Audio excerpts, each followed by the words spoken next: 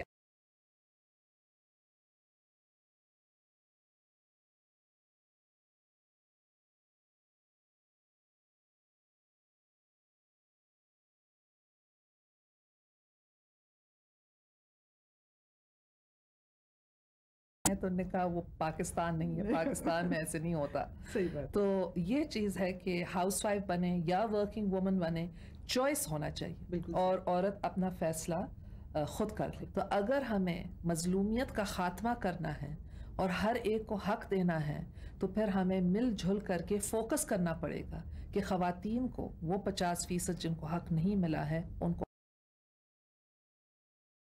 قطروں سے بنا ہوا ہے، اور ہر انسان ایک قطرہ ہے۔ اگر یہ سب قطرے اکٹھے ہو جائیں تو ایک محبت کا سمندر، ایک ترقی کا سمندر سب کے سامنے آ سکے۔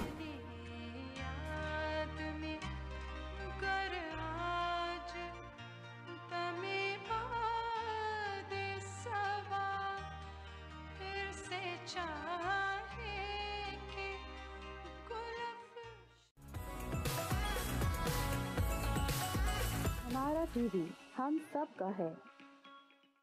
ہیلو، السلام علیکم، ست سری اکال، نمشکار، آداب، میں ہوں ڈاکٹر موئز اور میں ہوں عروج موئز، باپ بیٹی، and welcome to our lounge. We are bringing you a live show in which we will be discussing lots of issues. Life میں پرابلمز ہی پرابلمز ہیں، ریلیشن شپ کا پرابلم، پیسوں کا پرابلم، فائنینشیل پرابلم، بچے بات نہیں مانتے، بچوں کی تربیت کیسے کرے، ڈپریشن ہے، اسٹریس ہے، ٹینشن ہے، ہیلتھ ایشوز کتنے بڑھ گئے۔ تو اب زندگی کے اندر جو مسائل ہے اس کا حل کیا ہے، what is the solution to problems, and there are certain questions for which you are seeking answers. تو میں اور عروج ہم نگری دنیا کے کئی ملک جاتے ہیں اور لوگ ہمارے پاس آتے ہیں، ہم ان کے پاس جاتے ہیں، سوالوں کے جواب دیتے ہیں، پرابلمز کا حل بتاتے ہیں، اور یہ بھی بتاتے ہیں کہ زندگی کیسی گزاری جائے، خوشیاں کیسی زندگی میں آئے۔ تو عروج کیا خیال ہے، ہم شروع کرنے والے ہیں؟ بالکل، we will be starting a new show called Dr. Moise and عروج لاؤنج، باپ بیٹی کا لاؤنج، باپ بیٹی کا lounge, and in this lounge we will be coming to your lounge and you are invited live into ours, in which we will be discussing all the questions that you have, inshallah, on Hamara TV. Don't miss it. It's a surprise. Wait for it. صبر کا پھل میٹھا ہوتا ہے۔